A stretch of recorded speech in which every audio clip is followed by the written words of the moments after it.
Hello, everyone, and welcome to Teaching English to Kids, a journey of fun learning.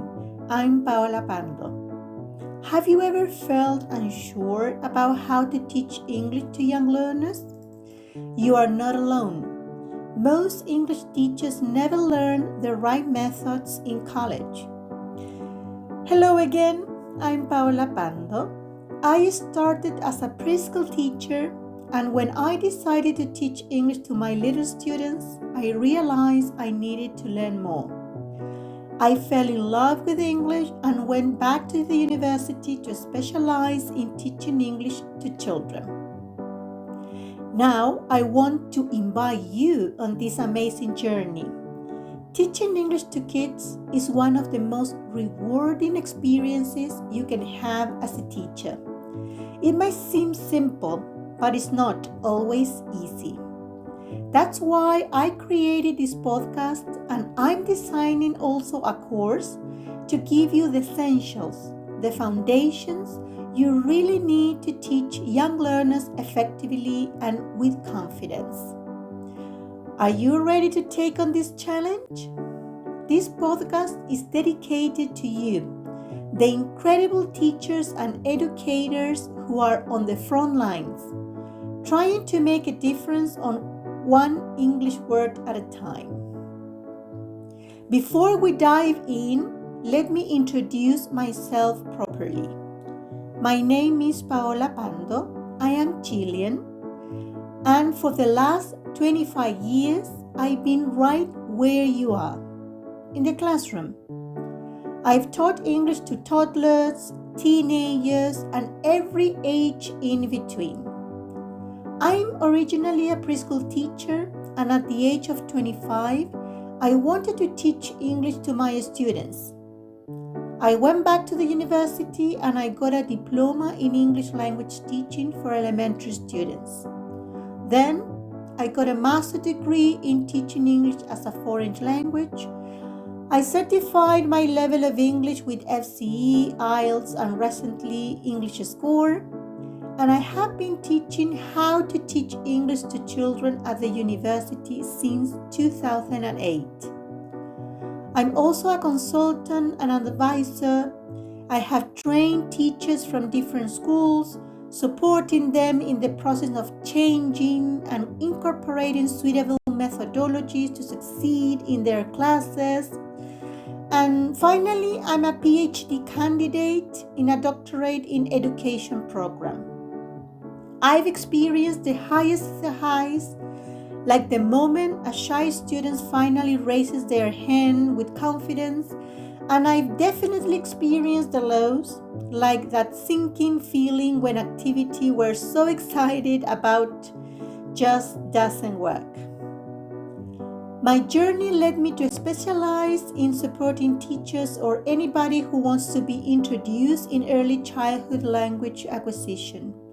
And I started this podcast because I believe that teaching English to young learners shouldn't be a constant battle. It can be joyful for you, and it can be joyful for them. My goal is to give you the foundations, since if you understand the essentials to teach kids, you will be ready to make any changes in your classroom. Also, practical tools and inspiration to make that happen. So, let's get to the heart of today's topic. Why is teaching English to young learners so uniquely challenging? It's not just teaching English, it's teaching English to minds that are still learning how to learn. We have to understand a bit of the science behind it. Young learners, typically ages 3 to 12, are not just small adults. Their brains are like little sponges, amazing at absorbing language naturally through playing and interaction. Their brains are in the sensitive period to introduce languages. So this is a huge advantage, but this also comes with some big challenges. For example, short attention spans. Their neurological wiring means they can only focus for a short time. So a lecture, forget it. Grammar explanations, forget it. Formulas and structure in language acquisition, forget it. The second one, literacy versus communication. For very young learners, we are not teaching them to read and write in English first.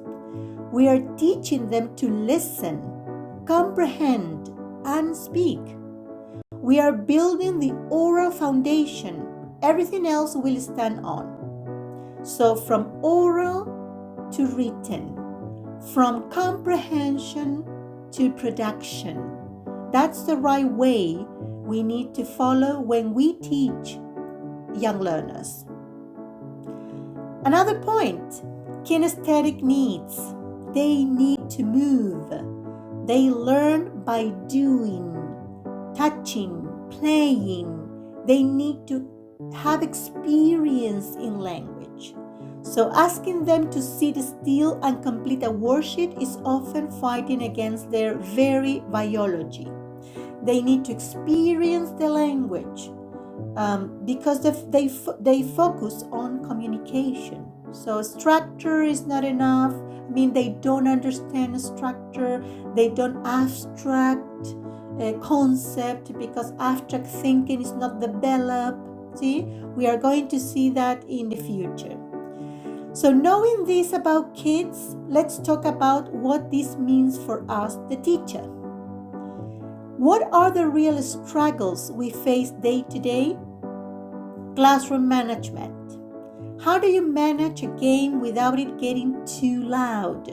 How do you transition between activities without losing everyone?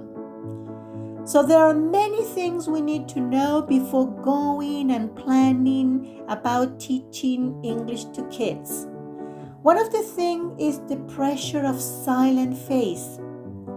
Parents at school and directors, principals, so authorities normally ask, why isn't my child speaking yet? It's frustrating because language acquisition has a silent period and it's not short. So they need to be fully exposed first to the language in order to produce. They need a lot of information in their brains before production. So the silent period is not something wrong. It's an obligation before language acquisition. But explaining that can be very hard. Speaking is one of the language skills that is very valued by people and in some way show that you know the language. See, so that people normally put a lot of pressure on that. What's another thing? Finding just right resources. So sifting through a million ideas in the net, videos to find something that is actually educationally correct, not just cute. That's another thing we have to face as teachers. See, there are many things for children in the net. Videos, stories, but are they educationally appropriate? We don't know. We have to choose the right resources to teach our kids. Another thing is the energy drain. Let's be honest. Teaching kids is exhausting. You have to be a performer, a psychologist, a referee, a teacher, and everything before lunchtime. So teacher burnout is real. I see you, tired.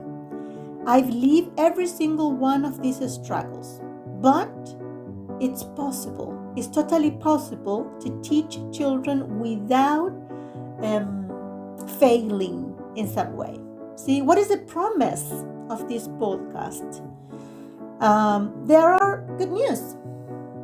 These problems are not unsolvable. In fact, they can be overcome with the right framework and the right tricks.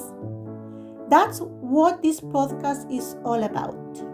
Over the coming episodes, we are going to tackle each one of them issues, and we will talk about, first of all, the fundamentals, see, the theories, methods, see, everything that you need to know in order to plan and understand how English must be taught when you work with little kids. That is super important.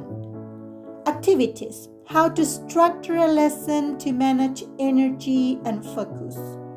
What are the most appropriate activities for the age, for the level, for the context? The power of routines, creating a classroom environment that feels safe and predictable. Routine means repetition. Repetition means recycling.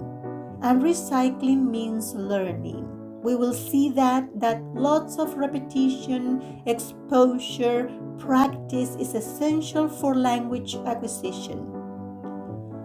This is one of my favorite ones.